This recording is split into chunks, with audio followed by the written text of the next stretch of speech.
உங்கள் அனைவரையும் ஆண்டவராக இயேசு கிறிஸ்து இனிய நாமத்தில் மிகவும் மகிழ்ச்சியோடு வாழ்த்துகிறேன். கர்த்தர் உங்களோடு இருப்பாராக, உங்களை ஆசீர்வதிப்பாராக. இன்றைக்கு நாம் உறவுகள் தொடர்பான சில காரியங்களை பார்க்க போகிறோம். ரிலேஷன்ஷிப்ஸ், உறவுகள். வாழ்க்கையில் உறவுகள் இன்றி வாழ முடியாது. உலகத்தில் நாம் ஒரு தனித்தீவில் இல்லை, நம்ம இங்கே இருக்கிறோம். We not in a secluded island, ஒரு தனியாக ஒரு தீவில் இல்லை. வி ஆர் இந்த சொசைட்டி, சமுதாயத்தில் இருக்கிறோம். அதனால் வி ஹாவ் டு இந்த ரிலேஷன்ஷிப், உறவுகளில் இருக்க வேண்டியிருக்கிறது. வி நீட் த ரிலேஷன்ஷிப், உறவுகள் வேணும்.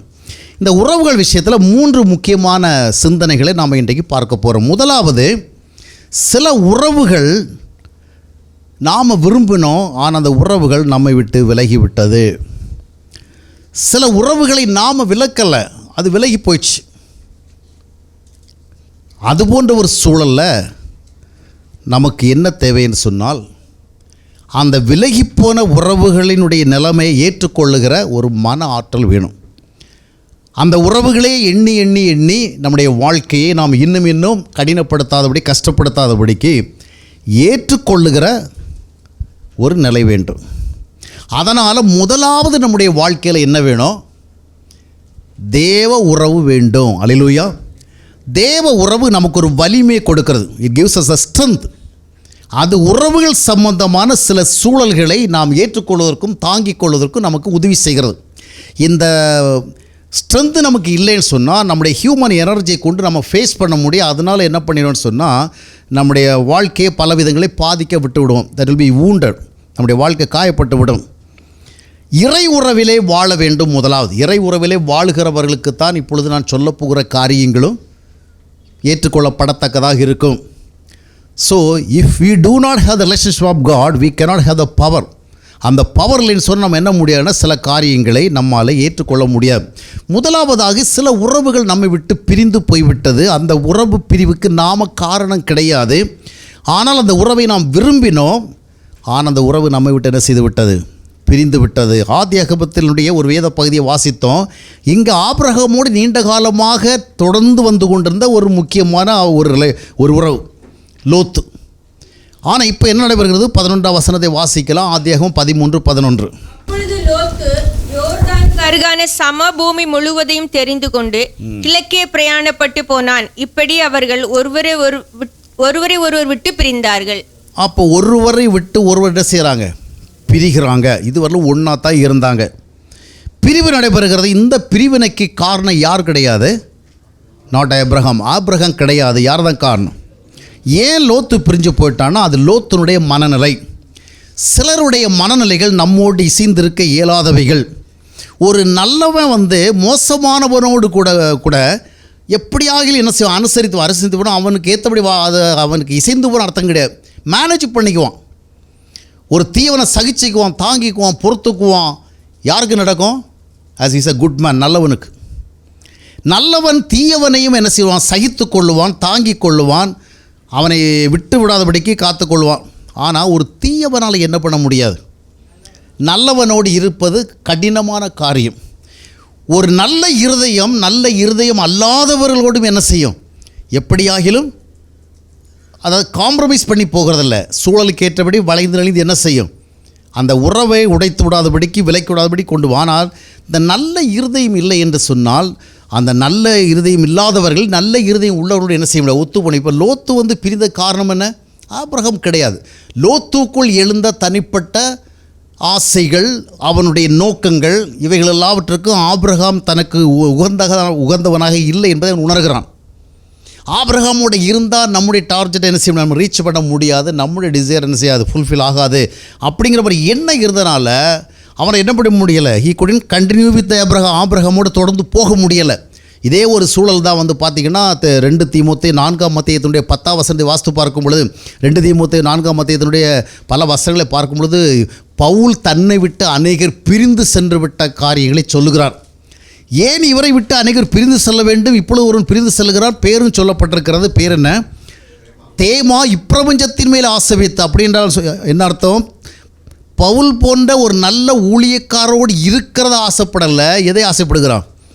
உலகத்துக்கேற்றபடியாக செயல்படுவதற்கு. அவன் அதுக்காக வந்து பின்வாங்கி தேவனை விட்டே போயிட்டானோட அர்த்தம் கிடையாது. அப்புறம் அதாவது பவுல் போன்றவர்கள் இருக்க முடியலை.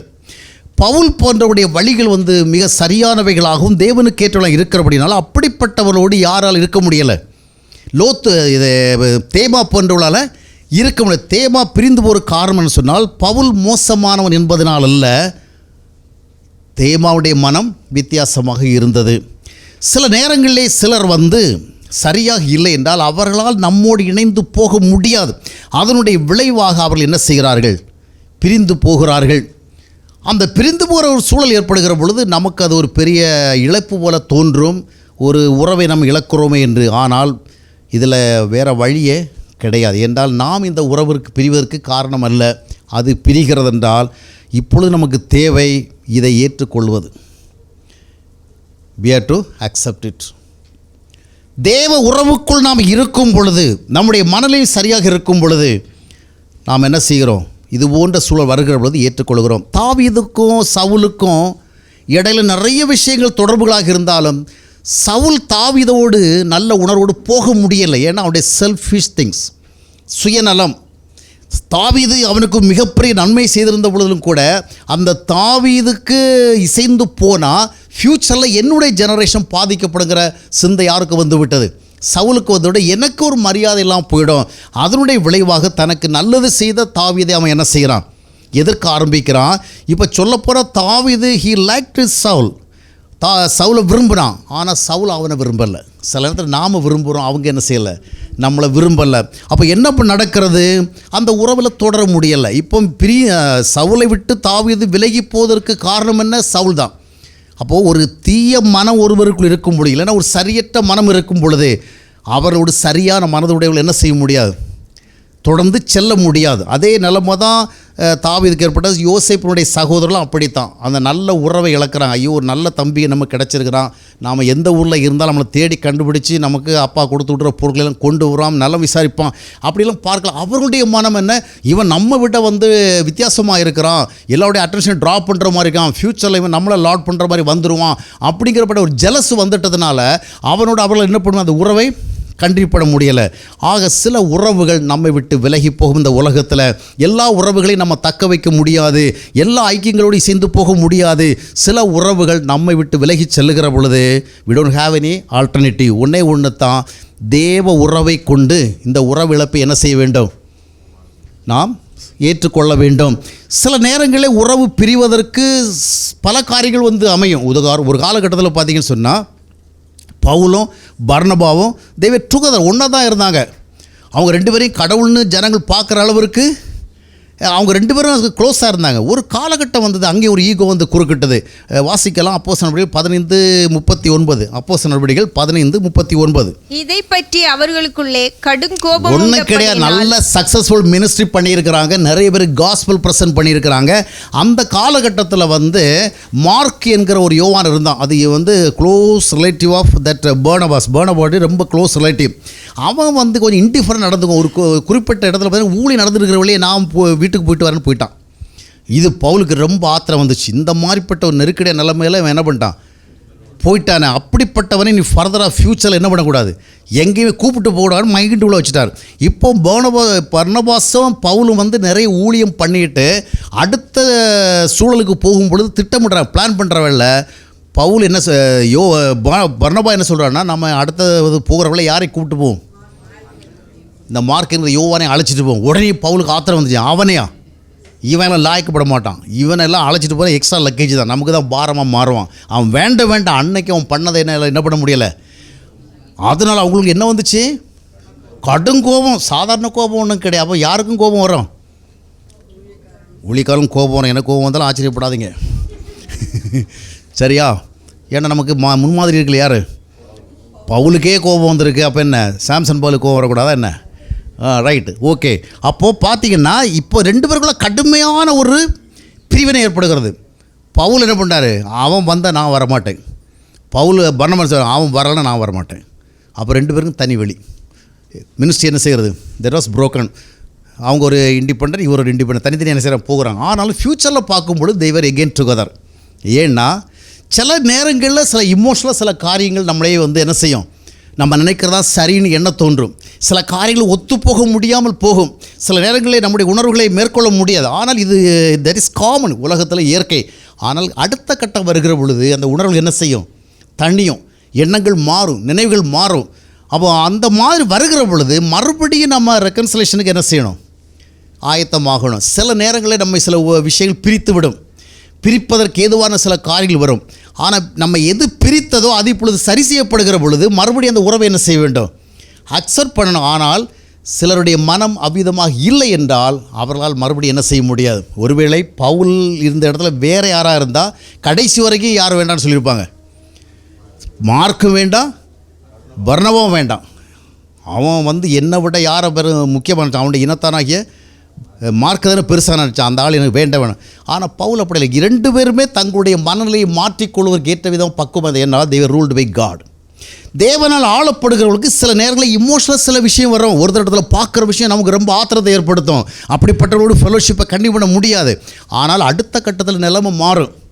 ஒருவேளை நான் செய்தது தவறு என்று உணரலாம், இல்லை அவர்கள் செய்த தவறு என்று உணரலாம். தவறை உணர்கிறவர்களும் என்ன செய்ய வேண்டும்? அந்த உறவை மறுபடியும் ஏற்றுக்கொள்ள தயாராக இருக்க வேண்டும். வாழ்க்கையில் சில நேரங்களில் தவறுகள் பிரிக்கும் உறவுகளை. ஆனால் அந்த தவறு சரி செய்யப்படும் என்றால் மறுபடியும் அந்த உறவுகள் இணைவதற்கு நாம் என்ன செய்ய வேண்டும்? முன்வர வேண்டும். கெட்டகுமாரன் பாருங்கள், தவறான ஒரு முடிவை எடுத்தனுடைய விளைவாக தந்தையினுடைய ஐக்கியத்தை இழந்து போகிறான். But one day he realised his mistake. தன்னுடைய தவறை உணர்கிறான். உணர்ந்து வருகிறபோது என்ன நடக்கிறது? தகப்பன் என்ன சொல்லலை? அன்னைக்கு நீ செஞ்சது என் மனசில் இருக்குது, அதனால் இந்த வாசப்படியில் என்ன செய்ய கால் வைக்கக்கூடாது அப்படி சொல்லலை. எது பிரித்ததோ அது இப்பொழுது சரி செய்யப்பட்டு விட்டது. வாழ்க்கையில் உறவுகளை சில விஷயம் பிரிக்கும், ஐக்கியங்களை சில விஷயம் பிரிக்கும், கோபதாபங்களை ஏற்படுத்தும். ஆனால் இப்பொழுது அது சரி செய்யப்பட்டு விட்டால் again we must be willing to accept that. எதுவும் என்ன இல்லை, நிரந்தரமானதல்ல. ஆனால் சில நேரம் என்ன நடந்து விடுகிறது என்றால் நம்முடைய இருதயம் சரியாக இல்லை என்றால் அன்று நடந்த தவறைத்தான் என்று நினைத்து கொண்டிருக்கும். அன்னைக்கு அந்த மாதிரி அவன் பேசினான், அன்னைக்கு அந்த மாதிரி செஞ்சான், அன்னைக்கு அந்த மாதிரி நடந்தான், அதனால் இனி ஜென்மத்துக்கும் வேண்டாம். சிலர் தங்களுடைய மனதில் உறுதியாக இருக்கிறாங்க. அவர்கள் அதற்கு பிறகு என்ன நடந்தது? அந்த அன்றைக்கு நடந்த தவறு சரி செய்யப்பட்டு விட்டதல்லவா? எத்தனை குடும்பங்கள் பிரிந்திருக்கிறது. குடும்பங்கள் பிரிவதற்கு இடையில் என்ன நடந்ததுன்னா ஏதோ ஒரு தவறு நடந்து விட்டது.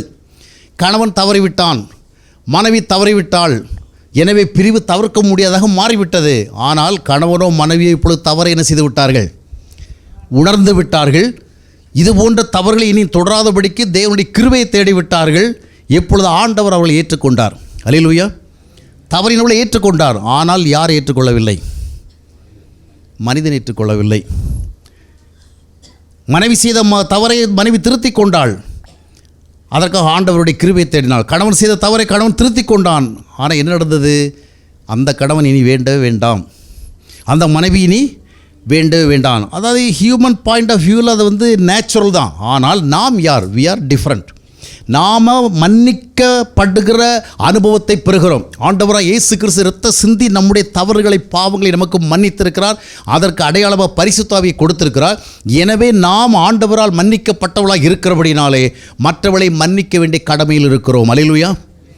எனவே ஆண்டவருடைய மன்னிப்பை பெற்றதாக நாம் சொல்லுவது உண்மை என்றால், கடந்து போன காலத்திலே உறவுகளுக்கு மத்தியிலே யாரோ ஒருவர் தவறு செய்து இன்றைக்கு அந்த தவறை அவர்கள் திருத்திக் கொண்டார்கள் என்று சொன்னால், அந்த திருத்தல் உண்மையானதாக இருந்தால் மறுபடியும் அந்த உறவை நாம் என்ன செய்ய வேண்டும்? ஏன்? அதைத்தான் ஆண்டவர் நமக்கு செஞ்சிருக்கிறார். நாமும் துரோகிகளாக தான் இருந்தோம் இல்லையா? பழைய ஏற்பாட்டு பாஷையில் விபச்சாரத்தில் தான் இருந்தோம், உண்மையற்றவளாக இருந்தோம். ஆனால் ஆண்டவர் ஏற்றுக்கொண்டார். இன்றைக்கு அந்த அடிப்படையில் பார்க்கும் பொழுது we are also able to accept the relationship. ஆனால் நிறைய பேர் என்ன பண்ணுறோம்? இல்லை, அது என் மனசை விட்டு போகவே போகாது. அன்றைக்கு நடந்ததா இனி அது லைஃப் லாங், இது பெர்மனன்ட் டிசிஷன். ஆக நம்ம ஃப்ளெக்சிபிளாக இருக்க வேண்டும். ஆனால் முடியாத காரணம் என்னவென்றால் நாம் என்ன செய்ய, we are not experiencing the true forgiveness of God. தேவனுடைய உண்மையான மன்னிப்பை நாம் என்ன செய்யலை, அனுபவிக்கலை. இன்னும் நம்ம ஃப்ளஷில் தான் இருக்கிறோம். ஆக தவறுகள் நிகழ்ந்தது, சரி செய்யப்பட்டது. சரி செய்யப்படுறது உண்மையாக இருக்கணும், இமோஷனலாக இருக்கக்கூடாது. ஐ எம் சாரிங்க அப்படி சிம்பிளாக சொல்லிவிட்டு மறுபடியும் தப்பு பண்ண போனால் அது வேறு விதமாக மாறும். எனவே கர்த்தருக்குள் ஒருவர் தவறை திருத்தி கொண்டால் அது சரியாக இருக்கும். அல்லேலூயா. தன்னுடைய தவறை கணவனுக்காக திருத்தி கொண்டதில்லை, மனைவிக்காக திருத்தி கொண்டதில்லை, ஒரு வாழ்வுக்காக திருத்தி கொண்டதில்லை. ஐயோ அந்த தப்பு தான் என் வாழ்க்கையை உடைச்சிச்சு, அதனால் மறுபடியும் அந்த வாழ்க்கை வேணும், மறுபடியும் பிள்ளைகளோட கணவரோட இருக்கணும், இல்லை மறுபடியும் மனைவியோட பிள்ளைகளோட இருக்கணும், அதனால் நான் தப்பை நான் சரி செய்கிறேன். இது அந்த ஒரு உறவுக்காக நம்ம திருத்துறது. ஆனால் தவறு செய்கிற பொழுது ஆண்டவரிடத்தில் என்ன செய்ய வேண்டும்? அவன் கெட்டகுமார் என்ன சொன்னால், பரத்துக்கு விரோதமாகவும் உமக்கு விரோதமாகவும், உமக்கும் நான் தப்பு தான் பண்ணியிருக்கேன், பரத்துக்கும் தப்பு பண்ணியிருக்கேன். அப்போது தேவனுக்கு முன்பாக ஒருவர் தன்னை திருத்தி கொண்டார் என்றால், தன்னுடைய வாழ்க்கையில் ஒரு மாற்றத்தை ஏற்படுத்தி கொண்டார்கள், அது கரெக்டாக இருக்கும், ஜென்யூனாக இருக்கும்.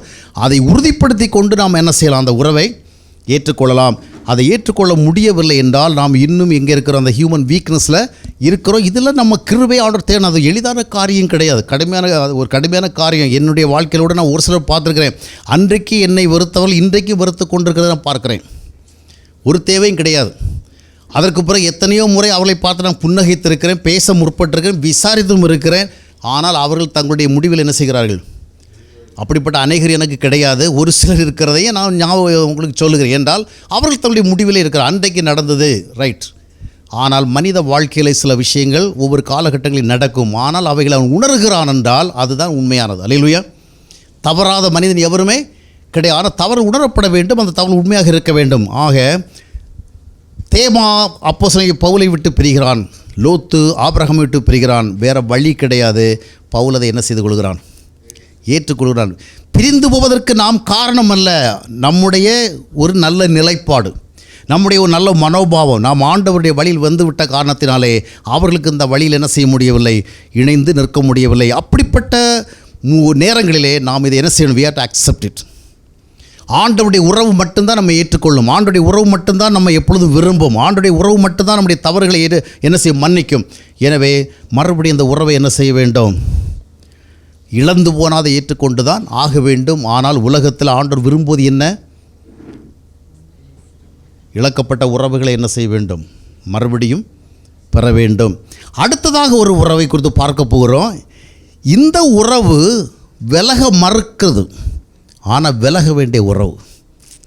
சில உறவை நாம் விரும்பினோம், அது நம்முடைய கட்டுப்பாட்டை மீறி நம்முடைய விருப்பத்தை மீறி என்ன செய்கிறது? விலகி போகிறது.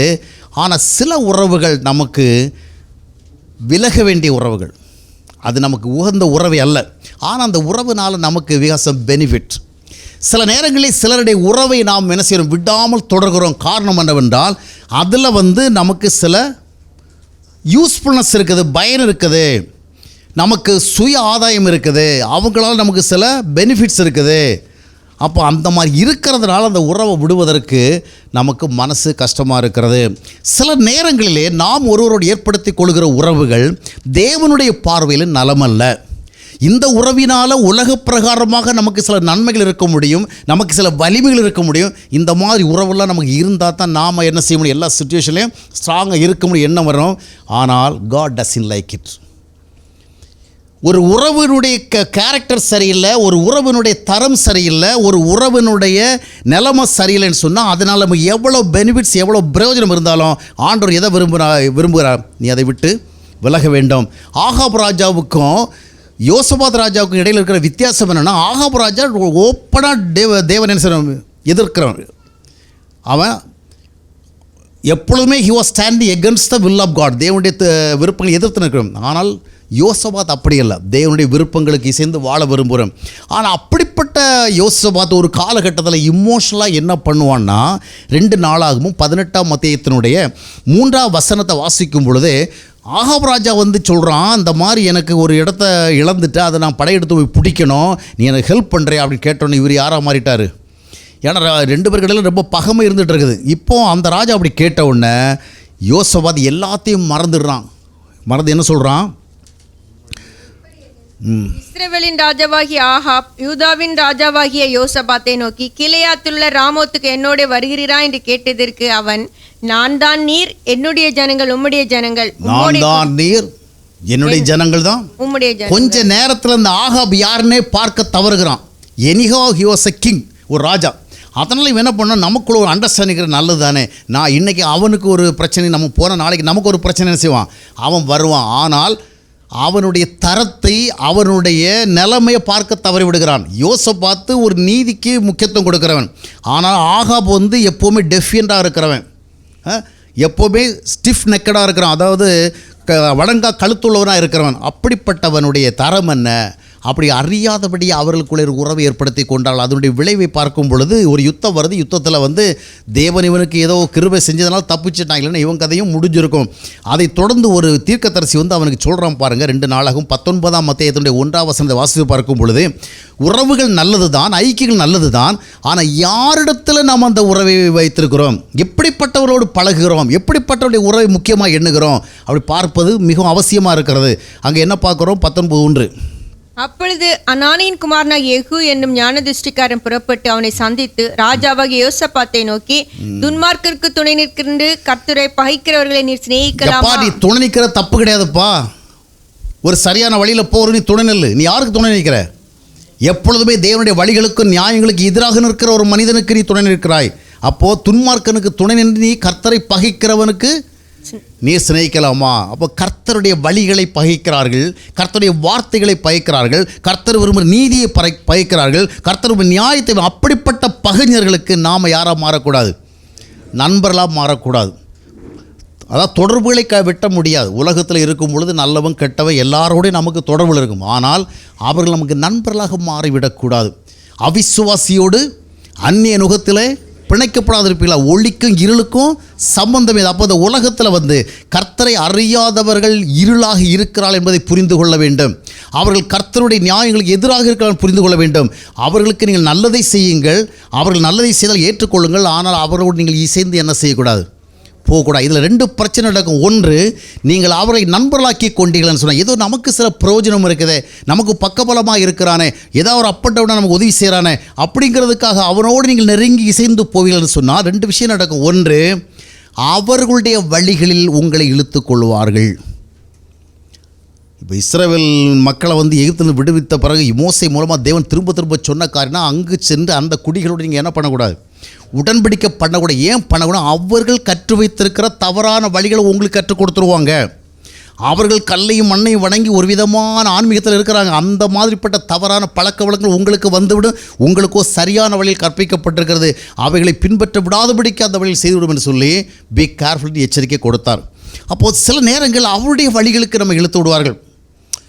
ஒரு நண்பர் இன்னொரு நண்பரோட ஐக்கியம் வச்சுருக்காரு. அவருடைய விசுவாசம் வேறு, அவருடைய பக்தியோட இவருடைய பக்தி வேறு. அவர் இப்போ எங்கே போகிறாரு? வேளாங்கண்ணிக்கு முட்டை போட போகிறாரு. இவர் பெஸ்ட் ஃப்ரெண்டு கூப்பிட்றாரு. இவர் என்ன சொல்லணும்? ஏன் வேளாங்கண்ணிக்கு ஏதோ ஒரு கல்யாணமாக ஒரு நல்ல விஷயமாக நான் வரேன். முட்டை போடுறதுங்கிறது பைபிளுக்கு எதிரான ஒரு விஷயம் இல்லையா? வேதத்தில் சொல்லாத விஷயம், தவறான ஒரு விஷயத்துக்கு போகல. அவர் என்ன சொல்கிறாரு? எப்பா நீ ஒன்று முட்டையும் போட வேணாம், நீ என் கூட கம்பெனிக்கு வா, உறுதுணையாக வா, போ, நம்ம நல்லா என்ன பண்ணலாம், போகிற இடத்துல ஜாலியாக போயிட்டு வரலாம். உடனே இவர் என்ன யோசிக்கிறார்? அதுவும் சரிதான், நாம் முட்டை போட போகிறதும் கிடையாது, வழிபாடு பண்ண போகிறதும் கிடையாது, முழங்கால் நடக்க போகிறதும் கிடையாது. நாம் எதுக்கு போகிறோம்? நம்முடைய நண்பனுக்காக போகிறோம். ஆனால் ஒரு தவறான தேவனுக்கு எதிரான ஒரு காரியத்தை நிறைவேற்ற போகிற ஒருவரோடு நீங்கள் என்ன செய்யக்கூடாது? இப்போ அவங்க வழியில் நீங்கள் என்ன பண்ணுறீங்க? இப்போ இல்லைன்னு சொன்னால் இன்னொரு விக்கிரக நம்பிக்கையுடைய ஒருத்தர் இருக்கிறார். அவர் அவருடைய நம்பிக்கையின்படி ஏதோ ஒரு கோயிலுக்கு போகிறார். இவர் நண்பரை கூப்பிட்றார், இவர் கிறிஸ்தவ நண்பர். இவர் என்ன யோசிக்கிறார்? அவருடைய வழிபாட்டுக்கு நம்மளை கூப்பிடலையே, எப்போ நீ பூஜையெல்லாம் பண்ண வேண்டாப்பா, கோயிலுக்குள்ளே வர வேண்டாப்பா, எனக்கு தொடக்கி வாப்பா, நாம் என்ன செய்வோம் 3 நாள் அப்படியே போயிட்டு நல்லா அங்கங்கே நல்லா சாப்பிட்டு கொண்டுக்கிட்டு நேர்ச்செல்லாம் முடிச்சுட்டு வரலாம், எங்கள் வழிபாடு நாங்கள் சரி நீ உடன் வா அப்படி சொல்கிறவில்லை. இவர் என்ன யோசிக்கிறார்? நாம் அதில் எதில் என்ன செய்ய மாட்டோம், ஈடுபட மாட்டோம், நம்ம சும்மா தானே போகிறோம். இல்லை, தேவனுக்கு பிரியமில்லாத ஒரு செயலை நிறைவேற்ற செல்லுகிறவர்களுக்கு நீங்கள் எந்த விதத்தில் என்ன செய்யக்கூடாது? துணை போகக்கூடாது. நீங்கள் வழிபடலை, நீங்கள் தொழுது கொள்ளலை, இல்லை, தேவனுக்கு எதிரானதாக இருக்கும் பொழுது அந்த வழியில் நீங்கள் என்ன துணைக்கு செல்லுவது? நாங்கள் சும்மா டூர் போன மாதிரி போயிட்டு வந்தோம். டூர் போகிறதுக்கு எனக்கு சம்மந்தம் இல்லை. அவன் போகிற நோக்கம் வேறு, நீ போகிறது டூர், அவன் போகிறது வேதத்துக்கு விரோதமான ஒரு காரியம். அந்த இடத்துல நம்முடைய ஐடென்டிட்டி என்ன செய்யணும்? காண்பிக்கணும். சாத்ராக் மேஷாக் ஆபேத்நேகோ பார்க்குறோம்ல, அனனியா மிஷாவேல் என்று சொல்லப்படுகிற அவர்களிடத்தில் இந்த சிலையை வணங்கு அப்படி சொன்ன உடனே சொல்லியிருக்கலாம், நாங்கள் சும்மா தான் வணங்குறோம். என்ன ராஜாவுடைய கட்டளைக்கு என்ன செய்யணும்? நாங்கள் கடவுளெல்லாம் வணங்கலை, but we are to obey the king, we are to give honour to the king. நம்ம ஒரு நாட்டில் வாழ்கிறோம் அப்படின்ட்டு. இல்லையா, நீ யாராவது இருக்கலாம், நான் என்ன பண்ண மாட்டேன், வணங்க மாட்டேன் அப்படின்னு அவங்க என்ன பண்ணுறாங்கன்னு எதிர்க்கிறாங்க. ஏனென்று சொன்னால் அவர்களுடைய வழிகளுக்கு இவர்கள் செல்ல விரும்பவில்லை. சில உறவுகளை நாம் வெட்ட வேண்டும், சில உறவுகளுக்கு நாம் விலக வேண்டும். அதனால் நமக்கு தனிப்பட்ட பிரயோஜனங்கள் இருக்கலாம். ஆனால் நீங்கள் அந்த தனிப்பட்ட பிரயோஜனங்களை முக்கியப்படுத்துகிற பொழுது கொஞ்சம் கொஞ்சமாக அவர்களுடைய வழிகளுக்கு என்ன செய்து விடுவீர்கள்? சென்று விடுவீர்கள். இன்னொன்று, உங்களுடைய வழியில் நீங்கள் தொடர்ந்து செல்ல முடியாது. சிலர் பார்த்தீங்கன்னா இவருடைய நம்பிக்கை கிறிஸ்தவ நம்பிக்கை, அவருடைய நம்பிக்கை வேறு நம்பிக்கை. ரெண்டு பேரும் சேர்ந்து என்ன செய்வோம்? பார்ட்னர்ஷிப்பில் வந்து வியாபாரம் தொடங்க போவாங்க. போனோன்னு அவர் சொல்லுவார், வாசப்படி கதவை மாற்றணும், ஜன்னலை மாற்றணும். ஏன்? ஜோசியர் சொல்லியிருக்கார் வாஸ்து சாஸ்திரத்துப்படி. இவருடைய நம்பிக்கை என்ன? வேறு. அப்போ இவர் என்ன சொல்கிறாரு? இது எல்லாம் என்னுடைய நம்பிக்கையெல்லாம் எங்களுடைய பார்ட்னர் அப்படி நம்புகிறார். அந்த மாதிரி நம்பிக்கை உள்ள ஒரு பார்ட்னரோட நீ என்ன செய்யக்கூடாது? நீ சம்பாதிக்க வாய்ப்பெல்லாம் போனால் பரவாயில்ல, நீ கொஞ்சத்தை சம்பாதிச்சு வாழ்ந்தால் பரவாயில்ல, அந்த மாதிரி பார்ட்னர்ஷிப்பில் என்ன செய்ய முடியாது, நீங்கள் போகக்கூடாது. ஐயோ நான் அங்கெல்லாம் போய் பைபிள் படிக்கிறது இல்லைங்க, அங்கெல்லாம் நான் வந்து ஊழியக்காரங்கள் வந்து ஜெபம் பண்ண விடுறதில்லை. ஏன்னா அவர் யார்? வேறு நம்பிக்கை உள்ளவர். அவரோடு சேர்ந்து நாங்கள் செய்ய வேண்டியிருக்குது. அப்போ அவர் வந்து நாளைக்கு அரசியல்வாதிக்கு லட்சங்களை கொடுத்து தான் காரியத்தை சாதிக்க போவார். நீ என்ன செய்வ? நீ என்ன சொல்கிற? நான் கொடுக்குறதில்ல, எங்கள் பார்ட்னர் தான் கொடுக்குறாரு. நான் அந்த மாதிரிலாம் தப்பு பண்ணுறது யார்? ஆக நீ தவறு செய்யாத மட்டுமல்ல, தவறு செய்கிறவர்களுக்கு துணையும் போகக்கூடாது இல்லையா? எனவே அவிசுவாசிகளோடு நீங்கள் கேர்ஃபுல்லாக இருக்கணும். அக்கம் பக்கத்தில் இருக்கலாம், நண்பர்களாக இருக்கலாம், அலுவலகத்தில் ஒன்றா வேலை பார்க்கலாம். ஆனால் அவர்களுடைய வழிகளுக்கு நீ போகத்தக்கதாக உறவுகளை என்ன செய்யக்கூடாது? வலிமையாக்கக்கூடாது. பழகு, அவங்களுக்கு நன்மை செய். அவங்க உடம்பு சரியில்லையா அவங்களுக்கு ஹெல்ப் பண்ணு, விசாரி, எல்லா நன்மையும் செய்யணும். ஆனால் உனக்கும் அவங்களுக்கும் என்ன இருக்கணும்? இடையில் ப்ராப்பர் கேப் இருக்கணும்ல, ஒரு இடைவெளி நிச்சயமாக இருக்கணும். டிஸ்டன்ஸ் எப்போவுமே கீப் பண்ணணும். ஏன்னா சங்கீதம் 1:1 என்ன சொல்லுகிறது? துன்மார்க்கருடைய ஆலோசனைப்படி நடவாமலும் பாவிகளுடைய வழிகள் என்ன செய்யக்கூடாது? நில்லாமல். இன்னொரு வசனத்தோடு நம்ம வாசிப்போம். நீதிமொழிகள் 15ஆம் அத்தியாயத்தினுடைய 8ஆம் வசனத்தை வாசிக்கலாம். துன்மார்க்கருடைய வழி பலி கர்த்தருக்கு அருவருப்பானது, செம்மையானவர்களின் ஜெபமோ அவருக்கு பிரியம். இன்னொரு வழியை பார்ப்போம். ஏசாயா 59:8 இன்னொரு வசனம். சமாதான வழியை அறியார்கள், அவர்கள் நடைகளில் நியாயமில்லை, தங்கள் பாதைகளை. தேவனை அறியாதவர்களுக்கு சமாதான வழி தெரியாது, நியாய வழி தெரியாது, சாதிக்கிற வழி தான் தெரியும். அவங்க சாதிக்கிறதான் குறியாக இருப்பாங்களே ஒழிய அவங்களுக்கு எது நியாயம் எது நேர்மை தெரியாது. அப்படிப்பட்டவரோடு நீங்கள் என்ன செய்யக்கூடாது? இணையக்கூடாது. நீங்கள் கொஞ்சமாக சம்பாதிச்சு வாழ்ந்தாலும் பரவாயில்ல, நீங்கள் சாதாரணமாக இருந்தாலும் பரவாயில்ல, கர்த்தருடைய வழிகளில் நடக்க முடியாவிட்டால் அப்படிப்பட்டவர்களோடு என்ன செய்யக்கூடாது? தொடர்பு வைக்கக்கூடாது. பாருங்கள், தானியேல் வந்து ஒரு அரண்மனையில் ஒரு மிக முக்கியமான பதவியில் இருக்கிறான். He was the prime minister. அப்போ அவனுக்கு வந்து ஒரு இன்ஸ்ட்ரக்ஷன் கொடுக்கப்படுகிறது, நீ என்ன பண்ணக்கூடாது?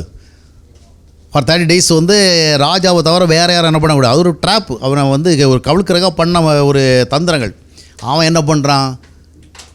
என்னுடைய வழியை விட்டு நான் விலக மாட்டான்ப்பா, நீ என்ன வேணால் நாட்டுக்கு சட்டத்தை வச்சுக்கோ, நான் டெய்லி நான் நம்புகிற ஆண்டவருக்கு கொடுக்க வேண்டிய கனத்தை கொடுப்பேன், வழக்கம் போல் ஜெபம் பண்ணுவேன், வழக்கம் போல் பைபிள் படிப்பேன், வழக்கம் போல் ஆண்டவருக்கு முக்கியத்துவம் கொடுப்பேன்.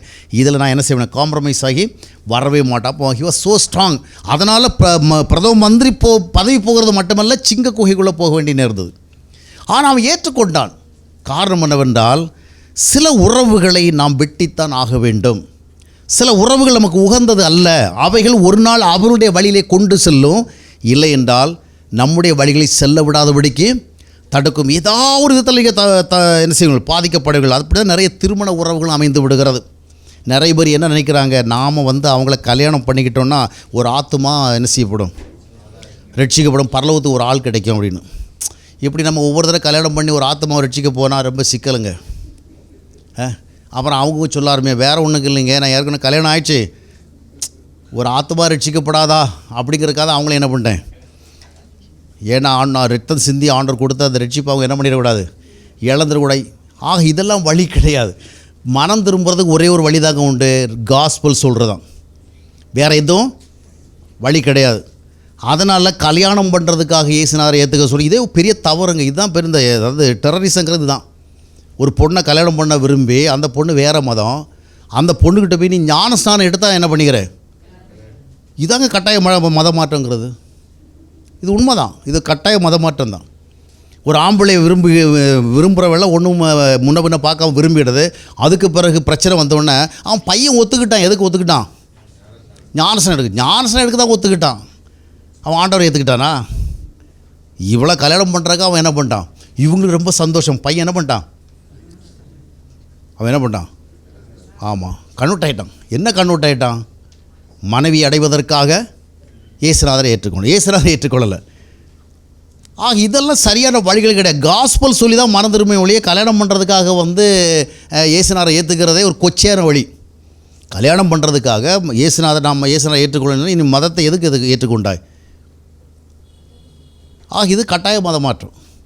எதற்கு சொல்லுகிறேன் சொன்னால், நீங்கள் தேவனுடைய நியமிக்கப்பட்ட வழிகளை கடந்து சென்று ஏதாவது ஒன்றை சொல்லி நீங்கள் என்ன சொல்ல நியாயப்படுத்தக்கூடாது. சில வழிகள் உங்களுக்கு உகந்ததில்லை. சிலருடைய உறவுகளை நீங்கள் குறைத்து கொள்ள வேண்டும், ஐக்கியத்தை குறைத்து கொள்ள வேண்டும். நான் சொல்வது எதற்காக? நல்லதை செய்வதற்கு நீங்கள் எல்லா வாய்ப்பையும் பயன்படுத்துங்க. அவங்களுக்கு உதவி செய்யுங்க, அவங்கள விசாரிங்க, அவங்கள ஒவ்வொரு நாளும் என்ன செய்யுங்க, சூழல்களை விசாரிங்க, அதெல்லாம் செய்யுங்க. ஆனால் அவர்களோடு ஒத்து செல்லாதிருங்கள், அவர்களோடு நெருங்கின உறவுகளை ஏற்படுத்தி கொள்ளாதிருங்கள். அப்போது சில உறவுகளை நாம் என்ன செய்ய வேண்டும், வெட்டி விட வேண்டியது அவசியமாக இருக்கிறது. மூன்றாவது ஒரு காரியத்தை பார்ப்போம். இப்போ 2 விஷயம் பார்த்தோம். மூணாவது என்ன?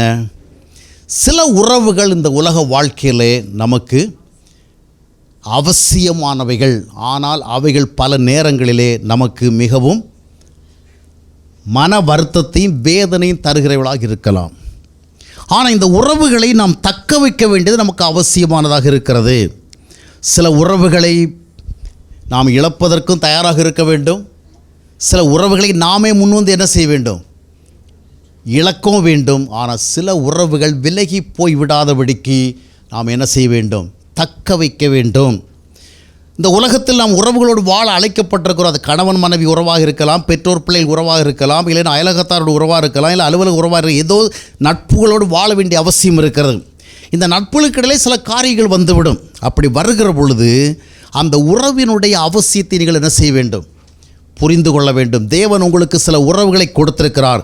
சில நேரங்களில் உங்களுக்கு சுகத்தை கொடுக்க வேண்டிய ஒரு உறவு உங்களுக்கு சுமையாக மாறிவிடும். பல நேரங்களில் பார்க்கும் பொழுது உறவை எதற்காக ஏற்படுத்தி கொண்டோம் என்று சொன்னால், நம்முடைய வாழ்வு நலமாக இருக்குமே, நன்மையாக இருக்குமே, சந்தோஷமாக இருக்கும் என்பதற்காகத்தான். ஆனால் அநேகருடைய வாழ்க்கையில் பார்க்கும் பொழுது அது சந்தோஷத்தை கொடுக்கவில்லை, அது என்ன கொடுக்கிறது, சஞ்சலத்தை கொடுக்கிறது. ஆனால் சஞ்சலத்தை கொடுத்தாலும் அந்த உறவை நாம் வெட்டக்கூடாது என்றால் அது அவசியமானது. நம்முடைய உடல் உறுப்புகள் இருக்கிறது, கால் இருக்கிறது, கை இருக்கிறது. ஒரு இடத்துல ஒரு புண் வருகிறது. இந்த கால் எதற்காக நமக்கு இருக்கிறதுன்னு நம்ம சந்தோஷமாக இருக்கிறோம். இந்த காலை கொண்டு விருப்பத்துக்கு என்ன செய்யலாம், நல்லா நடக்கலாம், ஓடலாம் அப்படிங்கிற நோக்கத்தில் நம்ம காலை பார்த்து சந்தோஷப்படுறோம். ஆனால் அந்த காலில் ஒரு புண் இப்போ என்ன பண்ண முடியலை. இந்த காலை பார்க்கும் பொழுதுலாம் மனசுக்கு வருத்தமாக இருக்குது. அப்போது நமக்கு உதவி செய்ய வேண்டிய காலில் இப்போ என்ன வந்துச்சு, அதுக்கு டாக்டர்கிட்ட போய், டாக்டர் இந்த புண்ணு இருக்கிறது என் கால் பகுதியில் இருக்குது, இந்த காலை விட்டுங்கன்னா நீ யாராக மாறி விடுவாய்? இப்போ ஊனமானவனாக வாழ விரும்புகிறாயா, இல்லை அந்த புண்ணோடு வாழ விரும்புகிறாயா? அப்போ புண் கொஞ்சம் வலிச்சாலும் அதுக்கு எதாவது மருந்தை போட்டு எதாவது களிம்பு போட்டு தடவி எடுத்து என்ன பண்ண வேண்டியிருக்குது, கால் வேணுமே. கால் இல்லாத ஊனனாக வாழ்வதை விட புண்ணுடையவனாக வாழ்வது நல்லது, அவசியம். அப்போ சில நேரங்களில் சில உறவுகள் மிக முக்கியமாக தேவைப்படுகிறது. ஆபிரகாமுடைய வாழ்க்கை குறித்து நிறைய பேர் பார்த்திங்கன்னா, ஆபிரகாம் நினைக்கிறவங்களெல்லாம் அந்த சொத்தை தான் நினைப்பான். அந்த ஆள் நிறைய ஆடு வச்சுருந்தார், மாடு வச்சுருந்தார். அவருக்கு வாழ்க்கை பின்னால் எவ்வளோ பெரிய சோகம் இருந்து தெரியுமா? சோகத்திற்குரிய ஒரு குடும்ப வாழ்க்கையை வாழ்ந்தது யாருக்காவது தெரியுமா? என்னங்க இப்படி சொல்கிறீங்க? ஆபிரகாமா, நாங்கள் அதை வச்சு தான் கல்யாணத்துக்கு பாட்டு பாடுறோம் இல்லையா? கல்யாணம் ஆகிறவங்க யாரை வச்சு தான் பாட்டு பாடுறோம்? ஆசீர்வதியும் கர்த்தரே அப்படி பாடுறவங்க யார் வரா? அந்த மனுஷன் பட்ட வேதனை உங்களுக்கு தெரியுமா? படாத பாடுபட்டார். யாரால்? சாராளால். அந்த அம்மா என்ன சொல்லியிருக்கோம், தேவ மனிதெல்லாம் சரிதாங்க, நான் பட்ட கஷ்டம் எனக்கு தான் தெரியும் இல்லையா? அப்போ 2 பேருக்கும் கஷ்டம் இருந்தது. கஷ்டங்களுடைய காரணங்கள் ஆரிஜின் எப்படி பார்த்தீங்கன்னா, அது எங்கேயோ போய்ட்டுருக்கோம். அவர் ஒரு பக்கத்து அவர் ஒரு காரியம் என்ன செய்யும், நியாயமாக இருக்கும். ஆனால் ஆபிரகாம் செல்வந்தனாக இருக்கிறதா நம்ம கிறிஸ்தவர்கள் பார்ப்பாங்களே ஒழிய, அவர் எவ்வளவு சிக்கலான ஒரு குடும்ப வாழ்க்கைக்குள் இருந்தார் என்பதை நிறைய பேர் பார்க்குறதில்ல. ஆதியாகமம் 21ஆம் அத்தியாயத்தை வாசித்து பார்க்கும்போது தொடக்கத்தில் ரொம்ப சந்தோஷமான செய்திகளெல்லாம் வரும், போக போக ரொம்ப வேதனையான செய்திகள்லாம் வரும். வாசிகள் 11ஆம் வசனத்தை. மகனை குறித்து சொல்லப்பட்ட இந்த காரியம் ஆபிரகாமுக்கு மிகவும் துக்கமாயிருந்தது. அந்த துக்கத்துக்கு காரணம் யார்? சாரா. அந்த அம்மாவை அந்த ஆகாரங்கிறத கல்யாணம் பண்ண சொன்னதே யார் தான்? சாராள் தான். பண்ணிட்டார். அதுவே ஒரு டார்ச்சர். சும்மா இருந்த மனுஷனை கூப்பிட்டு வச்சு உலக வழக்கத்தின்படி உனக்கு தான் காலம் போகுது, குழந்தையும் பிறக்கல, இப்படி ஒரு வழி இருக்குது, அதை ஃபாலோ பண்ணு அப்படி சொன்னால் அவர் ஒத்துக்கிட்டார். நல்ல மனுஷன். அவர் ஒத்துக்கிட்டு குழந்தை பிறந்தவொடனே என்ன ஆகிடுது? நிறைய பேர் நினைக்கிற இந்த காலத்தில் அந்த மாதிரி ஆட்கள் தான் எவ்வளோ நல்லா இருந்திருக்கணும் இல்லையா? அப்புறம் ஒத்துக்கிட்டு வந்து குழந்தையெல்லாம் பிறந்து வரல. இந்த அம்மாவுக்கு என்ன வந்து இன்ஃபியாரிட்டி காம்ப்ளெக்ஸ் வந்துச்சு. அந்த அம்மாவுக்கு என்ன வந்து சுப்பியாரிட்டி காம்ப்ளெக்ஸ் வந்துச்சு. நீ என்ன தான் இருந்தாலும் இவ்வளோ காலமாகி அந்த மனுஷன் விரும்புகிற மாதிரி குழந்தை பத்துக்க முடியலை. நான் நேற்றுக்கு வந்தவளாக இருந்தாலும் அடுத்த வருஷமே என்ன ஆகிட்டேன், ஒரு தாயகமான அந்த அம்மா நினைக்க மாற்றி மாற்றி பிரச்சனைகள் ஏற்பட்டு கடைசியில் அவதிப்பட்டது யார்? சொல்லுவாங்க, உரலுக்கு ஒரு பக்கம் இடி, மற்றதுக்கு 2 பக்கம் இடிங்கிற மாதிரி அவருக்கு 2 பக்கத்துலையும் இடி. ஒரு பக்கம் சாராளுடைய பிரச்சனை, இன்னொரு பக்கம் ஆகருடைய பிரச்சனை. என்ன இருந்தாலும் கல்யாணம் பண்ணியாச்சு, குழந்தை பிறந்தாச்சு, வளர்ந்தாச்சு. இப்போ இந்த அம்மா ஒரு குழந்தை இப்போ பிறந்த உடனே என்ன ஆகிட்டது? இந்த அம்மாவுக்கு அந்த இனிமேல் அவன் என்ன செய்யக்கூடாது, அந்த பையன் இங்கே இருக்கக்கூடாது, அந்த பொண்ணும் இங்கே இருக்கக்கூடாது. அப்படி அந்த மாறிப்பட்ட ஒரு சூழலில் அவர் மென்டலி வந்து ரொம்ப ஃப்ரஸ்ட்ரேட் ஆகிறார். He was depressed. அந்த வசனம் என்ன சொல்லுது? அவருக்கு மிகவும் துக்கமாகுது. ஆனால் அவ்வளோ துக்கமாக இருந்தாலும் அந்த காலத்தில் பார்த்திங்கன்னா பெண்கள் எல்லாம் பொருட்களைப் போல கருதப்பட்ட காலம். இப்பொழுதும் ஆண்கள் பொருட்களைப் போல கருதப்படுகிறார்கள். அதனால தான் கல்யாணம் பண்ணுறவங்கள என்ன செய்கிறான், ஆம்பளைக்கு தான் காசு கொடுக்குறாங்க இல்லையா? யாருக்கு காசு கிடைக்குதோ அப்படின்னு அர்த்தம். நம்ம வேதாகமத்திலலாம் பார்க்கும் பொழுது பெண்களுக்கு இது காசை கொடுத்துருக்குறாங்க. ஆபிரகாமும் மகனுக்கு பொண்ணை கட்டுறவளை நிறைய கொடுத்து தான் கட்டினார். இப்போ என்ன நடக்கிறது? ஆண்களுக்கு கொடுத்து வாங்கிறோம். காலங்கள் மாறத்தானே செய்யும். அன்னைக்கு உனக்கு ஒரு விஷயம்னா நாளைக்கு எனக்கு ஒரு விஷயம் வரும், அப்படி தானே? அப்போ அந்த மாதிரி நடக்குது. ஆனால் அந்த காலத்தில் வந்து இந்த பெண்கள் வந்து தேவர் கன்சிடர் அஸ் எ கமாடிட்டி, ஒரு பொருளாக கருதப்பட்டவர்கள். அதனால் அது ஒழுங்காக இருந்தால் நல்லது, வேலை சரியாக எல்லாம் தூக்கி போட்ட வேண்டியதான், டிஸ்போசபிள். அந்த மாதிரி அப்படிப்பட்ட ஒரு காலகட்டத்தில் கூட அந்த மனுஷன் என்ன பண்ணலை? நீ சொல்லி நான் என்ன கேட்குறது? நான் ஒன்றும் சாதாரண ஆள் கிடையாது. 300க்கு அதிகமாக நான் வேலைக்காரங்கிட்ட என்ன செய்கிறான்? அது மட்டும் இல்லை, வானத்தையும் பூமியும் படைத்த தேவனை என்ன கொண்டு தான் பெரிய காரியங்களை என்ன செய்கிறாரு, செஞ்சிட்டு இருக்கிறார். இவ்வளோ சொல்லிட்டு அந்த அம்மாவை ஈஸியாக என்ன பண்ணிக்கலாம், பிரித்து விட்டுருக்கலாம். அல்ல நான் நீ சொல்கிற கேட்க மாட்டேன் சொல்லியிருக்கலாம். ஆனால் அப்படி சொல்லலை. காரணம் என்னவென்றால் அந்த மனிதனிடத்திலே தாழ்ந்து போகின்ற ஒரு மனநிலை இருந்தது. நீங்கள் உறவுகளை தக்க வைக்க வேண்டுமென்றால் உறவை குறித்த சிந்தனை மட்டும் போதாது, உங்களுக்கு ஹம்புல்னஸ் வேணும். உங்களை நீங்கள் தாழ்த்தி கொள்ள வேண்டும். சில நேரங்களில் வந்து பார்த்திங்கன்னா என்னுடைய உணர்வு, என்னுடைய ஆசை, என்னுடைய எண்ணங்கள், என்னுடைய திட்டங்கள் இவைகளுக்கு ஏற்றபடி தான் எல்லாம் இருக்க வேண்டும் என்று எண்ணுகிறோம். அதுதான் அந்த பக்கத்துலையும் இருக்குது. கணவன் இப்படி நினைக்கும் பொழுது மனைவியும் அதைத்தான் அப்படி நினைத்து கொண்டிருக்கிறாள். இதான் கிளாஷ் வருது. மனைவி என்ன நினைக்கிறா, வாழ்க்கை என்பது நான் விரும்புகிறபடி இருக்கணும், விஷயங்கள் நான் எதிர்பார்க்கபடி இருக்கணும். இதே தான் அவனும் நினைக்கிறான். 2 பேரும் அவ்விதமாக நினைக்கும் பொழுது என்ன நடைபெறுகிறது? கணவன் தன்னுடைய உணர்வை முதலிடத்தில் வைக்கிறான், மனைவி தன்னுடைய உணர்வுகளை முதலிடத்தில் வைக்கிறான். 2 உணர்வுகள் என்ன செய்கிறது? கிளாஷ் ஆகிறது. அப்போது என்ன ஆகுது? There is a battlefield, ஒரு யுத்த களம் உருவாகிறது. அப்போது இதன் மத்தியில் நம்முடைய உணர்வுகளை விட்டு கொடுக்கிற, நம்முடைய உரிமைகளை விட்டு கொடுக்கிற, நம்முடைய மனநிலைகளை விட்டு கொடுக்குறது, ஈகோன்னு சொல்கிறோம்ல, அது ரொம்ப கடினமானது. இதை விட்டு கொடுக்குற மனநிலை இருந்தால் தான் உங்களுடைய குடும்ப வாழ்வும் சரி, நட்பு வாழ்வும் சரி நிலைத்திருக்கும். என்றால் சில உறவுகள் இட் இஸ் ஸோ நெசசரி என்ற நிலைக்கு வந்துவிட்டால் நீங்கள் சில இடங்களில் தாழ்ந்து போய்த்தான் ஆக வேண்டும். லோத்து விஷயத்திலே ஆபிரகாமுக்கு அந்த மென்டாலிட்டி இருந்தனால்தான் நீ வலது பக்கம் போனால் நான் இடது பக்கம் போகிறேன். அப்போ இதே மனநிலை தான் குடும்பத்துக்குள்ளேயும் அவனுக்கு இருந்தது. அப்போ இந்த மனநிலை இருந்தால் தான் உறவை நீங்கள் என்ன செய்ய முடியும்? தக்க வைத்து கொள்ள முடியும். ரோமர் 14ஆம் அத்தியாயத்தினுடைய 7ஆம் வசனத்தை வாசித்து பார்க்கும் பொழுது உறவுகளை தக்க வைத்து கொள்ள வேண்டும் என்றால் என்ன தேவை என்பது சொல்லப்பட்டிருக்கிறது. நீங்கள் ஒருவரை ஒருவர் கிறிஸ்து உங்களை ஏற்றுக்கொண்டது போல, ஏன் கிறிஸ்து உங்களை ஏற்றுக்கொண்டார்னு சொல்லி நீங்கள் ரொம்ப பெர்ஃபெக்டாக இருந்தீர்கள் அன்பு என்ற அடிப்படையில் அல்ல, அவர் பெர்ஃபெக்டாக இருந்தார். அல்லேலூயா.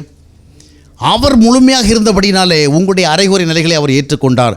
அதுபோல் நீங்களும் ஒருவரை ஒருவர் பார்க்கும் பொழுது குறைகள் நிறைய இருக்கும். ஆனால் இந்த குறைகளை பார்த்து உங்களுடைய வாழ்க்கையை நீங்கள் உடைக்கப் போகிறீங்களா, உறவுகளை இழக்கப் போகிறீங்களா, இல்லை இந்த உறவை வைத்து வாழப் போகிறீர்களா? உறவு முக்கியமாக, இந்த உணர்வு முக்கியமாக? உணர்வுகள் கொஞ்ச நேரம் தான் நமக்கு ரொம்ப முக்கியம்னு சொல்லணும். ஒரு காலகட்டம் கடந்த பிறகு தப்பாக முடிவு பண்ணிட்டோமே, தப்பாக செயல்பட்டோமே, எவ்வளோ காலங்களை வீணாக்கி விட்டோமே என்று சொல்ல நேரடி. என்றால் உணர்வுகள் ரொம்ப நேரம் வராது. சில நேரத்தில் நான், என் எண்ணம், என் சிந்தை, என் முடிவு, என் கருத்து அது ரொம்ப ஸ்ட்ராங்காக இருக்கும், இதே வாழ்க்கைகளை சிந்திக்க வைக்கும். ஆனால் சில ஆண்டுகள் கடந்து செல்லும், உடல் பலவீனங்கள் வர ஆரம்பிக்கும், சூழல்கள் மாற ஆரம்பிக்கும், உணர்வுகள் இப்படி என்ன செய்து விடும்? டவுன் ஆயிரும். அப்பொழுது தான் வாழ்க்கையுடைய தேவைகள் முன்னால் வந்து நிற்கும். ஐயோ, இந்த நேரத்தில் இந்த உறவு இருந்திருந்தா, இந்த நேரத்தில் இந்த நிலைமை இப்படி இருந்தால் எவ்வளோ நல்லா இருந்திருக்கும். இன்னைக்கு எத்தனையோ பேர் தங்களுடைய தற்போதைய உணர்வினை சார்ந்து செயல்பட்ட விளைவாக குடும்ப உறவுகளை உடைத்து விட்டார்கள். இப்பொழுது கணவன் ஒரு இடம், மனைவி ஒரு இடம். அங்கிருந்து மனைவி துன்பப்படுகிறாள், இங்கிருந்து கணவன் துன்பப்படுகிறான். காலங்கள் மாறுகிற பொழுது உணர்வுகள் என்ன செய்து விடுகிறது? மடிந்து விடுகிறது. ஆனால் தேவைகள் எழும்ப ஆரம்பிக்க, ஐயோ, ஒருவேளை உணவிற்கு வழி இல்லையே, ஒருவேளை தண்ணீருக்கு வழி இல்லையே, எனக்கு என்ன நடந்தது நடக்கவில்லை போய் பார்ப்பதற்கு ஆள் இல்லையே. எனவே we have to realize the importance of the relationship. தேவன் கொடுத்த உறவுகள் சில நேரத்தில் உங்களுக்கு சுகம் தராமல் இருக்கலாம், அது சுமையாக இருக்கலாம். இந்த சுமையை நீங்கள் சுமக்க வேண்டும் என்றால் இந்த உறவு உங்களுக்கு மிகவும் அவசியம். அப்போது அந்த தாழ்ந்து போகிற ஒரு மனநிலை இன்றைக்கி நிறைய குடும்பங்களில் பார்த்தீங்கன்னா அந்த ரீசன்ஸ் எல்லாம் கேட்கும்போது கோர்ட்டுகள்லாம் அந்த டிவோர்ஸ் கேஸ் போகிறவங்கள அவங்களே ஆச்சரியப்படுறாங்க. இதுக்கெல்லாமா குடும்பத்தை உடைப்பாங்க? இதுக்கெல்லாமா இந்த ஒரு சின்ன விஷயம் இல்லைங்க, நான் அவர் இப்படி இருப்பார் நினச்சிட்டு தான் வந்தேன், அவர் வேறு விதமாக இருக்காருங்க, அவர் இப்படி என்ன நடத்துவார்னு எதிர்பார்த்தா அப்படியே அவர் நடத்தலை. இவன் என்ன சொல்கிறான், என் மனைவி இப்படி தான் இருக்கணும்னு எதிர்பார்த்தேன், நான் எல்லாரோடும் பேசுவேன், என் மனைவி யாரோடதும் பேசக்கூடாது அப்படி எதிர்பார்த்தா அப்படி இருக்க மாட்டேங்கிறா. சின்ன சின்ன காரணங்களுக்காக குடும்பங்கள் உடைவர் என்றால் உணர்வுகள் முதலிடத்தில் வருகிறது. இங்கே என்ன இல்லை, லேக் ஆஃப் ஹம்பிள்னஸ். சில நேரங்களில் வந்து நாம் பெருமை கிடையாது. சில நேரத்தில் நிறைய பேர் நினைக்கிறேன், நான் ஒன்றும் பெருமை கிடையாது, ரொம்ப தாழ்மையாக தான் இருக்கிறேன், ஐ எம் ஸோ ஹம்பிள், நான் ஒன்றும் அரகன் கிடையாது, பெருமை கிடையாது. சில நேரத்தில் பெருமையற்றவர்கள் தான். ஆனால் பிரச்சனை எங்கே வருகிறேன்னு சொன்னால், நாம் பெருமையை அதாவது மற்றவங்க மதிக்கணும்னு எதிர்பார்க்கல, மற்றவங்க நம்ம டாப்பில் அப்படி நினைக்கல. ஆனால் நம்மை தாழ்த்துகிற பொழுது, நம்மை இன்சல்ட் பண்ணுகிற பொழுது, நம்மை குறைவாக மதிப்பிடுகிற பொழுது, குறைவாக பார்க்கிற பொழுது, குறைவாக சிந்திக்கிற பொழுது அதை ஏற்றுக்கொள்வதற்கு கடினமாகி விடுகிறது. ஆனால் அங்கு நமக்கு என்ன வேண்டும்? உலகம் நமக்கு மரியாதையை தராமல் போவது மட்டுமல்ல, நமக்கு இருக்கிற மரியாதையும் அது என்ன செய்கிறது? பறிக்கிறது, இழிவுபடுத்துகிறது. அதுபோன்ற சூழல்களிலும் உறவு மிக முக்கியம். ஆண்டவராக இயேசு கிறிஸ்து குறித்து பார்க்கும் பொழுது பிலிப்பியர் 2:8 அவர் தம்மை தாமே தாழ்த்தினார். சில காரியங்களை சாதிக்க வேண்டுமென்றால், சில ஒரு அவசியமானதை தக்க வைக்க வேண்டுமென்றால் நீங்கள் தாழ்த்தித்தான் ஆக வேண்டும். இந்த தாழ்ந்து போக இயலாமை தான் பல குடும்பங்களை உடைக்கிறது. அதுபோல் அடுத்த கட்டத்தில் என்ன வேண்டுமென்றால் தாங்கும் சக்தி வேண்டும். கொள்கை மட்டும் இருந்தால் போதாது, போதனை மட்டும் இருந்தால் போதாது, பிரசங்கத்தை கேட்டு போய் என்ன பண்ண முடியாது. யாரும் தங்களுடைய உறவுகளுக்கு மத்தியிலே வருகிற உணர்வுபூர்வமான காரியங்களை ஏற்றுக்கொள்ள முடியாது. இங்கே உட்காந்து பிரசங்கிக்கலாம் இல்லையா? இப்போது நல்லா தானே கேட்குறதுக்கு. ஆனால் அங்கே போன பிறகு கணவன் ஒன்று சொல்ல, அதை கேட்டவுட பற்றி எறிய, அப்புறம் மனைவி ஒன்று சொல்ல, அவன் பற்றி எறிய, மொத்த குடும்பம் என்ன செய்கிறது? தீக்கிரையாக மாறுகிறது இல்லையா? இதற்கு என்ன வேண்டுமென்றால் நமக்கு பவர் வேணும். சகிப்பு தன்மை மட்டுமல்ல, சகிப்பு வல்லமை வேண்டும். we need the spirit of tolerance. அதனால தான் தேவ உறவோடு வாழ்கிற பொழுது தாங்குகிற சக்தி இருக்கும். சில காரியங்களுடைய அவசியத்தை நாம் சரியாக புரிந்து கொள்ள ஆண்டவர் நமக்கு உதவி செய்வார். இதையெல்லாம் நீ சகித்து தான் போகணும், தாங்கி தான் போகணும், நீ அதற்கு தேவையான வல்லமை என்கிட்ட கேளு, கிருபை என்கிட்ட கேளு, நான் உனக்கு தரதுக்கு ஆயத்தமாக இருக்கிறேன் அப்படின்னு ஆண்டவர் சொல்வார். அல்லேலூயா. ஆக உறவுகள் எப்பொழுது இனிமையாக இருக்கும் என்று எண்ண முடியாது. எல்லாமே கல்யாணம் ஆகிறதுக்கு முன்னாடி அப்படி தான் நினச்சிட்டு தான் வருவாங்க. ஆனால் எல்லா உறவுகளும் அவ்விதமாக இருக்கிறதில்ல. சில நேரத்தில் இட் வில் பி வெரி பிட்டர்ஃபுல். ஆனால் அவைகளும் நம்முடைய வாழ்விலே ஏற்றுக்கொள்ளப்பட வேண்டியவைகள், சகிக்க வேண்டியவைகள். அதற்கு ஆண்டவர் நமக்கு வல்லமை தர எப்பொழுதும் ஆயத்தமாக இருக்கிறார். அந்த வல்லமை பெற்றுக்கொண்டு நாம் சகிக்கணும். ஆனால் நாம் என்ன சொல்கிறோம், நான் ஏன் சகிக்கணும்? அப்படியாப்பட்ட குடும்பத்திலேருந்து நான் வரல, கை கட்டி நிற்கிற குடும்பத்திலேருந்து நான் வரல. எல்லோரும் எங்கள் முன்னாடி தான் என்ன செய்வாங்க, கை கட்டுவாங்க. ஒன்று இல்லாதவங்களும் இதை பேசுகிறாங்க. அதுதான் பெரிய பிரச்சனையாக இருக்குது. ஏதாவது ஒரு பின் வலிமை இருந்தாலும் பரவாயில்ல, திரும்பி பார்த்தா ஒன்றுமே கிடையாது. அவங்களும் தான் என்ன செய்கிறாங்க, நான் யார் தெரியுமா, எப்படியாப்பட்ட அப்பனுக்கு பிறந்தவங்க தெரியுமா, பார்த்தா வித்தியாசமாக இருக்கும்.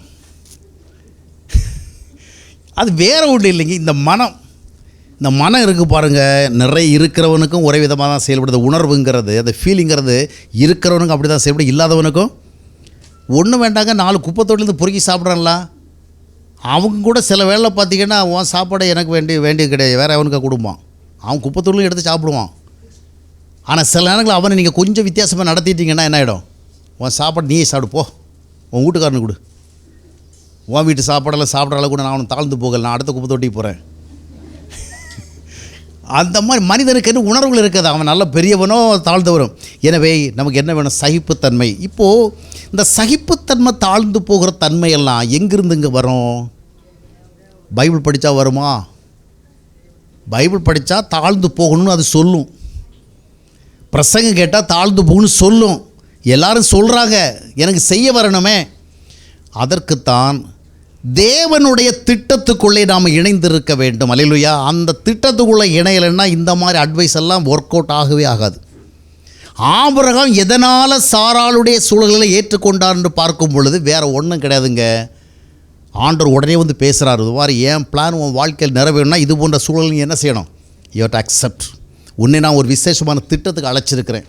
அந்த திட்டம் நிறைவேற வேண்டும் என்றால் இது போன்ற முட்களை நீ என்ன செய்து கொண்டு தான் ஆக வேண்டும்? ஏற்றுக்கொண்டு தான் ஆக வேண்டும். ஆமாம் அருமையானவர்களே, அநேகருடைய வாழ்க்கையில் தேவ திட்டத்துக்குள்ளே இல்லை, அவங்க தங்களுடைய திட்டத்துக்குள்ளே இருக்கிறாங்க. எனக்கு வரப்போகிற மனைவி இப்படி இருக்க வேண்டும், எனக்கு வரப்போகிற கணவன் இப்படி இருக்க வேண்டும் என்று தங்களுடைய தனிப்பட்ட திட்டங்களை வைத்து கொண்டிருக்கிறாங்க. என்று அந்த திட்டத்துடைய விளைவாக என்ன நடைபெறுகிறது? அந்த விதமாக காரியங்கள் நடக்கவில்லை என்றால் ஏற்றுக்கொள்ள முடியவில்லை, தாங்கிக் கொள்ள முடியவில்லை. காரணம் என்ன? they are not with the plan of God. தேவனுடைய திட்டத்தில் இல்லை. ஆபிரகாம் தேவனுடைய திட்டத்தில் இருந்தபடினாலே வாழ்க்கையில் ஏற்பட்ட எல்லா அப் அண்ட் டவுன்ஸ் என்ன பண்ணிட்டான்? அக்செப்ட் பண்ணான், தாழ்ந்து போனான், சகித்து கொண்டான். நீங்கள் தேவ திட்டத்துக்குள் இருக்க வேண்டும். நீங்கள் தேவனுக்காக வாழ்வதற்கு உங்களை ஒப்பு கொடுத்திருந்தால் நீங்கள் எல்லா சூழலிலும் வாழ்வீர்கள். அல்லேலூயா. குடும்ப வாழ்க்கை சூழல் எவ்விதமாக இருந்தால் அவைகளுக்கு மத்தியிலும் யூ கேன் என்ஜாய். ஏன்னா காட் இஸ் வித் யூ. ஆண்டவருடைய நோக்க நிறைவேறுவது உங்கள் வாழ்வில் நோக்கமாக இருந்தால் அதற்கு இடையூறாக வருகிற எந்த ஒன்றையும் நீங்கள் தவிர்ப்பீர்கள். உங்களுடைய உணர்வுகளுக்கு முதலிடம் கொடுக்க மாட்டீர்கள், உங்களுடைய சுபாவங்களுக்கு முதலிடம் கொடுக்க மாட்டீர்கள். ஏனென்றால் நீங்கள் தேவனுடைய திட்டத்தை நிறைவேற்றுவதற்காக இந்த உலகத்திலே வைக்கப்பட்டீர்கள். எனவே அந்த திட்டம் நிறைவேறுவதற்காக நாம் எல்லாவற்றையும் சைப்போம். எனக்கு நிறைய குடும்பங்களில் வந்து நிறைய பஞ்சாயத்து பண்ணுறாங்க, நிறைய அட்வைஸ் பண்ணுறாங்க, எல்லாம் கேட்டுவிட்டு கடைசியில் நடக்கிறது என்ன? சிலவங்களை எவ்வளோ தான் சேர்த்து வச்சாலும் சேர்ந்து இருக்க மாட்டாங்க. கோர்ட்டுக்கு போகிறாங்க, கவுன்சிலிங் கொடுக்குறாங்க, ஜட்ஜு அட்வைஸ் பண்ணுறான், அப்புறம் வந்து பாஸ்டர் வச்சு அட்வைஸ் பண்ணுறாங்க. அவங்களுக்கு என்ன அட்வைஸ் பண்ணாலும் இந்த மனம் என்ன செய்யாது? அட்வைஸை கொஞ்சம் நேரம் கேட்டு உட்காந்துருக்கும், அதன்படி வாழ முடியும். அடுத்த ஒரு இஷ்யூ வரவில்லை, டக்குன்னு மறுபடியும் உடையும். அதனால் ஒரே ஒரு சொல்யூஷன் என்ன?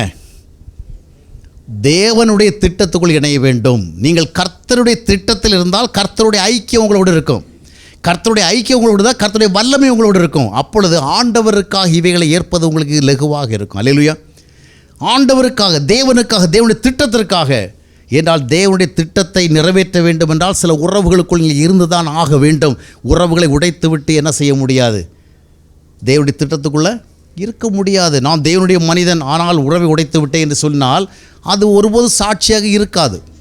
எனவே அருமையானவர்களே, தாழ்ந்து போகிற மனநிலை உடையவளாக இருக்க வேண்டும், சகித்து போகிற மனநிலை உடையவளாக இருக்க வேண்டும். இந்த இரண்டு உங்கள் வாழ்க்கையில் இருக்க வேண்டும் என்றால் நீங்கள் தேவனுடைய திட்டத்துக்கு, உங்கள் வாழ்க்கையில் இருக்கிற பிரச்சனைக்கு தீர்வு என்ன, உங்கள் குடும்பத்தில் இருக்கிற பிரச்சனைக்கு தீர்வு என்ன? நாம் எல்லாரும் என்ன பண்ணிகிட்டு இருக்கிறோம்? மனைவிகளெல்லாம் கணவர்களுக்காக ஜெபம் பண்ணிகிட்டு இருக்கிறான். எதுக்காக? அவங்க நல்லா இருக்கணும் இல்லை, எனக்கு பிரச்சனை தராமல் இருக்கணும், நான் விரும்புகிற மாதிரி கணவன் இருக்கணும். கணவர்களாம் என்ன பண்ணிகிட்டு இருக்கிறாங்க? ஆண்டவரே உமக்கு நல்லா தெரியும், நான் கல்யாணம் ஆகிறதுக்கு முன்னாடி எந்தெந்த மாதிரிப்பட்ட மனநிலை என்னென்ன, அதாவது குறிப்பெல்லாம் வச்சு ஜெபம் பண்ணேன். என் மனைவி இப்படி இருக்க வேண்டும், இப்படி இருக்க வேண்டும், சுபாவத்தில், நடத்தையில், ஒழுங்கில் எல்லாமே வேறு விதமாக இருக்கிறது. ஆண்டவரே என்னுடைய விருப்பங்கள் விதமாக இருந்ததை இப்பொழுது இல்லைன்னு சொல்லி அவன் என்ன பண்ணுறான்? என் மனைவியை மாற்றும் ஆண்டவரே. மாற்றி மாற்றி என்ன பண்ணிகிட்டு இருக்கிறாங்க? மனைவி அங்கேருந்து ஜெபம், என் கணவனை மாற்ற முடியும். கணவன் அங்கே உட்காந்து என்ன பண்ணுறாரு? யாரை போய் முதல்ல மாற்றுறதுன்னு? ஆக நீங்கள் தேவனுடைய திட்டத்துக்குள்ளே இருந்தால் நீங்கள் உங்கள் வாழ்வில் எழும்புகிற இது போன்ற சவாலான சூழல்களை என்ன செய்வீர்கள்? சந்திப்பீர்கள். சில காரியங்கள் உங்கள் வாழ்க்கைக்கு மிக அவசியம், சில உறவுகள் உங்களுக்கு மிக அவசியம். அந்த உறவுகளை இன்றைக்கு நீங்கள் அலட்சியம் செய்யலாம், ஆனால் நாளைய தினம் அந்த உறவுகளுடைய தேவை நீங்கள் உணர்வீர்கள். ஒருவேளை இன்றைய தினம் அலட்சியம் செய்து அந்த உறவுகளை நீங்கள் இழந்து விட்டீர்கள் சொன்னால் நாளை இந்த உறவு உங்களுக்கு என்ன செய்யாது? பயன் தரா. எனவே கர்த்தருடைய உறவுக்குள் இணைந்திருங்கள், கர்த்தருக்காக வாழுங்கள். கர்த்தருக்காக வாழுகிறவர்கள் எல்லா உறவுகளுக்குள்ளும் வாழ்வீர்கள். அல்லேலூயா. ஆண்டவர் உதவி செய்வாருங்க. ஆண்டவர் உதவி செய்வார், நிச்சயமாக உதவி செய்வார். கடந்து போக கிருபை கொடுப்பார். சுமைகள் எல்லாம் என்ன செய்யும்? ஒரு பக்கம் சுமையாக தான் இருக்கும். ஆண்டவர்கிட்ட போய் சொல்லி பாருங்கள், எல்லா சுமைகள் என்னவாக மாறும். எவ்வளோக்கு எவ்வளோ சுமக்கிறோமோ அவ்வளோக்கு எவ்வளோ சுகம் உண்டுங்க. அதிகமாக சுமக்கிறவனுக்கு அதிகமாக இளைப்பாறுதல் உண்டு. அதை மட்டும் மனசில் வச்சிங்க. நீங்கள் எவ்வளோ சுமை ஒரு பக்கம் உணர்கிறீங்களோ அந்த சுமையோடு ஆண்டவர்கிட்ட போய் பாருங்கள். அதுக்கேற்றபடி உங்களுக்கு என்ன இருக்கும்? ஒரு என்லார்ஜ்மெண்ட் இருக்கும், ஒரு பெரிய ரிலீஃப் இருக்கும். ஆக சுமைகளை சுமப்பதற்கு தேவையான ஆற்றலை தர தேவன் வல்லவராக இருக்கிறார். எனவே பைபிள் அதான சொல்லுது. 2 தீமோத்தேயு 2ஆம் அத்தியாயத்தினுடைய 3ஆம் வசனம் வாசித்து பார்க்கும். நீங்கள் நல்ல போர்ச்சேவகனாய் தீங்கை சில தீங்களை அனுபவித்து தான் ஆக வேண்டும். அது ஒரு போர்ச்சேவகனுக்கு அவசியம். நீ வீரமுள்ளவனாக இருந்தால், ஒரு இலக்கை அடைய வேண்டும் என்றால் சில காரியங்களை நீ என்ன செய்தாக வேண்டும்? சகித்தாக வேண்டும். எனவே 3 உறவுகளை பார்த்த ஒன்று, விலகிச் செல்லுகிற பொழுது அதை நாம் என்ன செய்ய வேண்டும்? ஏற்றுக்கொள்ள வேண்டும். இன்னொன்று, விலகாமல் இருக்கிற சில உறவுகளை விட்டு நாம் இன்றைக்கு என்ன செய்ய வேண்டும்? விலகிச் செல்ல வேண்டும். 3வது, தேவன் நம்முடைய வாழ்விற்கென்று கொடுக்கப்பட்ட சில உறவுகளை அவருடைய திட்டத்தை வெற்றிகரமாக நிறைவேற்றும் விதமாக அந்த உறவுகளை என்ன செய்ய வேண்டும்? தக்க வைக்க வேண்டும். அதற்கு கிருபை தேட வேண்டும். நம்மை தாழ்த்தி கொள்ள வேண்டும். 3 கேள்விகளை நான் கேட்க வேண்டும். என்னால் தாழ்ந்து போகிற ஒரு மணலை, என்னிடத்தில் தாழ்ந்து போகிற ஒரு மணல் இருக்கிறதா? என்னிடத்தில் சகித்து போகிற ஒரு மணல் இருக்கிறதா? என்னுடைய வாழ்விலே தேவ திட்டத்தை முதலிடத்தில் வைக்கிற ஒரு மணல் இருக்கிறதா? இந்த 3 கேள்விகளை உங்களுக்குள்ளே கேளுங்கள். கர்த்தர் உங்களுக்கு உதவி செய்வார். உறவுகளை நிலைத்திருங்கள், உறவுகளை உறுதியாக இருங்கள். கர்த்தர் உங்களை ஆசீர்வதிப்பார்.